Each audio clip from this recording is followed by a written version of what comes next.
더불어시민당 비례대표 순번 15번 양정숙 당선인인데요. 강남 아파트 3채를 포함해서 부동산 6채를 보유하는 과정에서 세금 탈루를 위한 명의신탁, 부동산 실명제 위반 의혹이 불거졌고요. 과거 정수장학회 임원직 활동 이력까지 알려지면서 파장은 더욱 커졌습니다. 더불어시민당 차원에서 양정숙 당선인을 제명을 했지만 당사자는 민주당으로 돌아가겠다면서 사퇴를 거부하고 있고요. 이런 상태에서 더불어민주당은 어제 사과 입장까지 내놓기를 했는데요. 하지만 파문은 계속되고 있습니다. 자, 그래서 이분 연결해서 더불어민주당 지도부의 입장 한번 들어보겠습니다. 박주민 더불어민주당 최고위원 전화로 연결합니다. 나와 계시죠, 위원님? 네, 안녕하십니까. 네, 안녕하세요. 어제 최고위원 회의에서 격앙된 분위기였다 보도가 이렇게 나오던데요. 맞습니까? 양정숙 당선인 네. 관련된 이야기를 나눈 것은 사실입니다. 네. 예. 많은 분들이 분노감을 표출했다 보도가 이렇게 나오던데.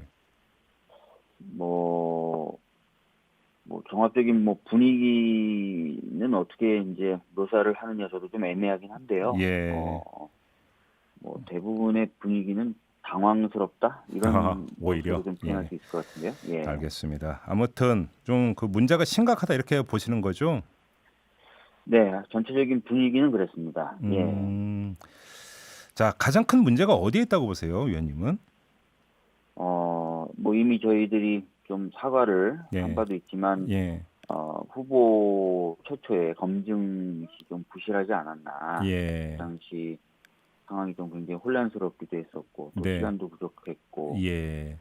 그런 어떤 여러 가지 여건이 있었긴 하지만 여튼 검증이 좀 부실하지 않았나 네. 이런 부분을 좀 문제로 생각하고 그러니까요. 있습니다. 좀 그 얘기를 조금만 좀 더 깊게 들어가죠. 그러니까 더불어민주당이나 더불어시민당 쪽에서 나오는 어떤 설명, 해명을 보면 네. 이게 거의 어떤 선거 임박해서 후보 등록까지 되고 난 다음에 발견이 됐기 때문에 어떻게 손 쓸 방법이 없었다 이런 이야기가 나오던데 일단 맞습니까 그거는?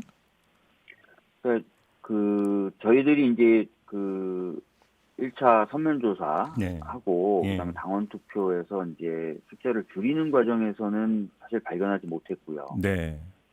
그다음에 이제 더불어시민당 쪽으로 이제 입당을 하신 뒤에 네. 4월 7일, 8일 그 무렵에 아마 처음 이 상황이 인지가 됐었던 것 같아요. 예.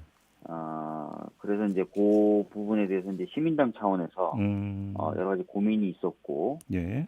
그래서 사퇴를 권유하기도 했었다. 이게 네. 제가 받은 보고 내용입니다. 자, 네. 그러면 자 여기서 그럼 하나 복귀할 게 있는데요. 그러니까 최초 인지 네. 시점이 4월 7일, 8일이었다라고 한다면 후보 등록 네. 다음이잖아요. 네. 그런데 제가 좀 이해가 안 되는 게 후보 등록을 할 때 신고 내역에 재산 내역도 지금 신고하게 돼 있지 않습니까? 네. 자, 그런데 그러면 이게 지금 재산 내역 물론 명의 신탁이 있었기 때문에 전체가 드러나지는 않았겠지만 그 선거 전부터 더불어민주당에서는 두 채 갖고 있는 사람 팔아라 이런 얘기 계속 하고 있었었고 또 어떤 김의겸 전 청와대 대변인 문제가 있었기 때문에 부동산에 대해서 상당히 예민하게 이제 그 대응을 해왔던 게 민주당 행보 아니었습니까? 네. 근데 이게 지금 앞뒤가 이게 맞는 이야기냐라고 하는 어떤 지금 당장 반문이 나오고 있거든요.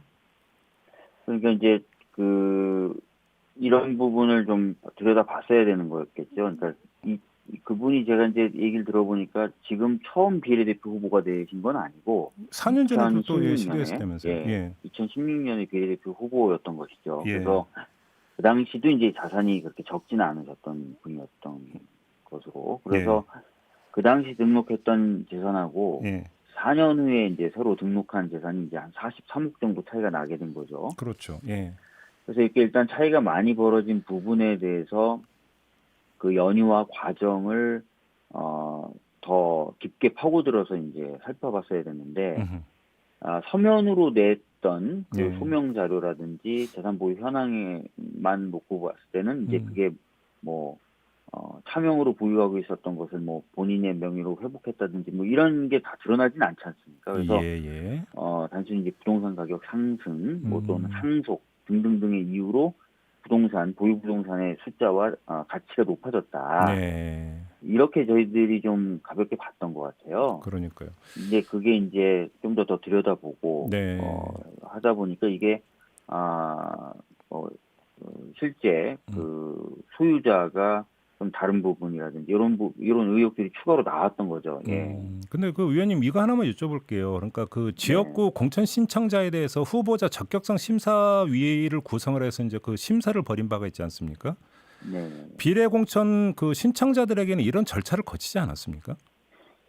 그런 절차를 당연히 거치게 되는데요. 예. 그 당시 상황을 뭐 다 기억하시겠지만 네. 저희가 이제 비례를 어떤 방식으로 선출을 하느냐, 비례 후보를 어떻게 결정하느냐, 또 그다음에 그 연합정당, 비례연합정당에 참여하느냐 등등을 가지고 굉장히 많은 그랬죠. 예. 논란 또 고민이 있었습니다. 그래서 네, 그러다 네. 보니까 이제 비례 후보에 대한 그 검증 자체가 예. 원래 생각했던 것만큼 그렇게 꼼꼼하게 진행되지 못했던 측면이 있고요. 네. 또 하나는 네. 저 양정수 당선인의 경우에는 아까도 말씀드렸지만 4년 전에도 이미 비례 후보였던 적이 있어서 네. 어느 정도 좀 방심을 했던 것 같아요. 그러니까 이전에도 한번 검증을 받았던 사람이다. 이런 아마 생각을 좀 가지고 있었던 것 같습니다. 네, 네, 네. 그러다 보니까 이제 그 두 가지가 겹치게 되고 그러다 보니까 또 조금 부실한 검증이 되지 않았나 이렇게 알겠습니다. 보고 있습니다. 지금 일부 언론 보도에 따르면 양정숙 당선인이 비례 후보가 되는 과정에서 뭐 실세급의 어떤 특정 정치인이 그 뒷배로 그러니까 뭐 일정하게 역할한 거 아니냐, 뭐 배후가 있다, 꽂았다, 뭐 이런 어떤 그 일부 보도가 있었고요. 당 안팎에서 특정인 이름까지 거론되는 걸로 그러니까 들었는데요. 혹시 파악된 내용이 좀 있습니까? 아니 모르겠습니다. 제가 이제 어제 최고위에서 이 부분에 대한 이야기를 나눈 과정에서 예. 언론 보도에 그런 보도가 있었다. 뭐 이런 얘기도 잠깐 나왔지만 네. 뭐 특정 누군가가 뭐 말씀하시는 대로 소위 뒷배로서의 역할을 했다거나 이런 부분은 제가 이제 들은 얘기로는 저는 이제 양정숙이라는 분을 잘 모르니까 들은 얘기로는 이제 그런 건 아니다. 워낙 그 대외적이고 사회적인 활동을 활발히 하셨고 뭐 예. 아시다시피 뭐 인권위원 활동도 하셨었고 예. 또 대한변협에서도 여러 가지 예. 역할을 하셨었고 네. 그런 부분하고 또 4년 전에 이제 그 비례대표 후보이셨고 그 이후에도 당의 이제 법률위원회 활동을 계속 해왔기 때문에 뭐 두루두루 이제 많이 아는 것이지 뭐 특정한 사람이 뭐 강하게 네. 뭐 추천을 했다든지 또는 봐줬다든지 뭐 이런 건 아닌 것 같다라는 평가였습니다. 알겠습니다. 저기 이제 그 이 공천된 후보자들은 그러니까 신청 단계는 아니면 공천이 확정된 단계에서 혹시 당에서 이 허위 사실이 만약에 나중에 발견되면 사퇴하게 따르는 이런 서약서나 이런 거 혹시 그 받는 절차가 없었나요? 제가 알기로는 그런 절차가 있죠. 네. 있죠. 네네네. 그래서 만약에 지금 뭐 이게 부동산 문제만 하더라도 지금 그 본인이 그러니까 그 이야기한 소명이 사실은 사실과 다르다라고 한다면 허위 주장을 하고 있는 거니까 그럼 사퇴를 해야 되는 거 아닌가요? 그러면? 사실 이제 그 약속이라든지 또는 네.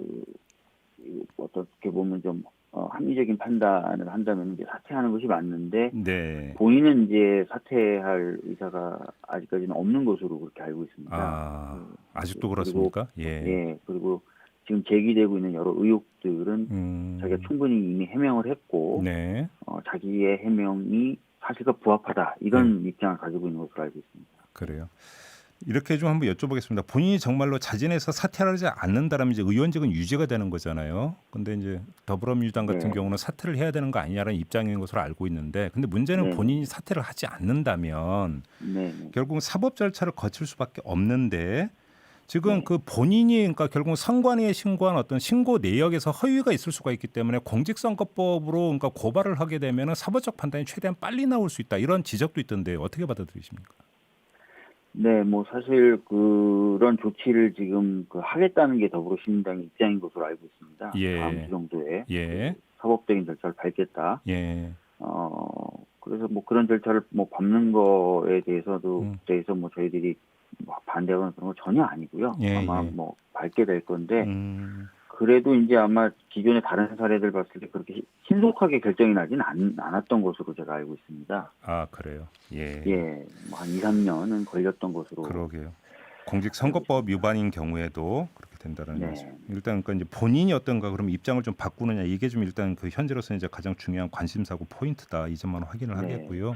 그래서 일부 시민분들은 이제 이래서 국민소환제가 좀 필요하지 않겠느냐 이런 말씀도 하시더라고요. 예. 네. 근데 지금 많은 분들이 문자 주시는 내용 중에 부동산 말고 네네. 일약 관련해서 정수장학회 있지 않습니까? 뭐 네, 유튜브로 네. 유영진님, 그다음에 보리님, 둥글레님 이런 분들은 정수장학회에서 활동했던 부분이라든지 진경준 전 검사장 변호를 맡았던 부분들을 오히려 더 그러니까 이걸 지적을 하던데요.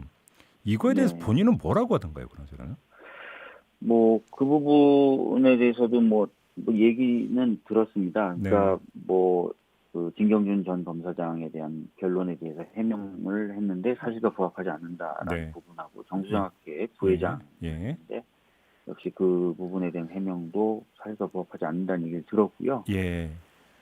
직접 그 부분에 대해서 뭐 본인의 해명을 제가 듣지는 못했습니다. 예. 근데 이제 언론에 보도된 걸 보면은 이제 본인은 뭐 단순히 행사 참여한 거다. 뭐 변호인의 경우에는 이름만 올린 거다라고 하는데 지금 사실과 좀 맞지 않는 증거들과 정황들이 나온다는 거죠. 네. 알겠습니다. 이게 참 이 최고위원님 문제가 아님에도 불구하고 당 지도부다 보니까 이렇게 계속 곤혹스러운 질문을 저는 드리고 있고 지금 의원님은 답변을 하고 계신다는 점을 좀 다시 한번 확인을 하고요. 제가 이걸 왜 깔았냐면 좀 확대를 하면 지금 총선 후에 지금 여러 가지 지금 논란거리가 계속 나오고 있지 않습니까? 어기구 당선인의 뭐 욕설 문자, 오거돈 부산시장 얘기는 더 꺼낼 것도 없고 양정숙 당선인 문제 나오고 지금 이 악재가 계속 되풀이되고 있는데 이 당 차원에서 뭔가 좀 그 비상하게 어떤 내부를 다시 한번 어떤 정비를 하거나 단속을 하거나 이런 게 좀 필요하지 않습니까? 네, 지금 뭐 말씀하셨던 그런 부분은 사실은 저희가 이제 선거 결과가 나온 당일날부터 그러니까요. 더 겸손하고 더 조심해야 된다 이런 이야기들을 하고 있고 그리고 또 일전 당대표님의 친전 형태로 또 더욱더 겸손하고 조심하자라는 것을 전 그 당선인들에게 보내기도 하고 그리고 또 뭐 초선 의원들 모임에서도 그런 것들을 거듭 강조하고 있습니다. 그러니까 앞으로도 계속 좀 그런 그 자세를 유지하려고 하고요. 이런 일들이 좀 반복되지 않도록 하려고 노력하고 있습니다. 알겠습니다. 관련해서 하나만 뽑아갖고 약간 구체적인 질문만 드리고 마무리할게요, 의원님. 오거돈 전 부산시장이 사퇴를 했고 내년 4월에 이제 그 보궐선거가 치러지는데요. 지금 민주당 당원 96조 2항인가에 보면 중대한 잘못으로 어떤 보궐선거가 치러질 경우에는 후보를 내지 않는다라는 조항이 있는 것으로 알고 있습니다. 그러면 이 당원의 정신에 따르면 내년 보궐선거에서 민주당은 부산시장 후보를 내지 않아야 된다라는 이야기가 나올 수 있고 벌써 나오고 있거든요. 어떤 입장이세요, 의원님? 뭐 제 개인적인 입장은 후보를 내는 것이 좀 바람직하지 않지 않냐라는 생각을 가지고 있습니다. 그런데 이 부분을 가지고 뭐 최고위에서 논의를 했거나 그러지는 않고 있고요. 아마도 저희 이제 지도부는 임기가 곧 끝납니다. 그렇죠. 그래서 아마 다음 지도부가 최종적인 결정을 할 건데요. 개인적인 입장은 당원 당규가 지켜지는 것이 필요하지 않을까. 그렇게 보시는 거군요. 그러니까 김두관 당선인 같은 경우는 그래도 선거라고 하는 게 어떤 유권자들의 심판이니까 뭐 후보를 내서 선거에 심판 한번 받는 게 더 낫지 않는가 이렇게 이제 개인의 의견을 피력을 했던데 의원님은 내지 않는 게 맞는 것 같다 이런 말씀이시네요. 정리라면. 물론 뭐 거듭 말씀드리지만 개인적인 입장. 네네. 알겠습니다. 자 이렇게 마무리하겠습니다. 오늘 말씀 고맙습니다, 의원님. 네, 감사합니다. 네, 지금까지 더불어민주당의 박주민 최고위원이었습니다. 이슈의 핵심을 꿰뚫는 예리한 시선. 믿고 듣는 진품 시사 김종배 시선 집중.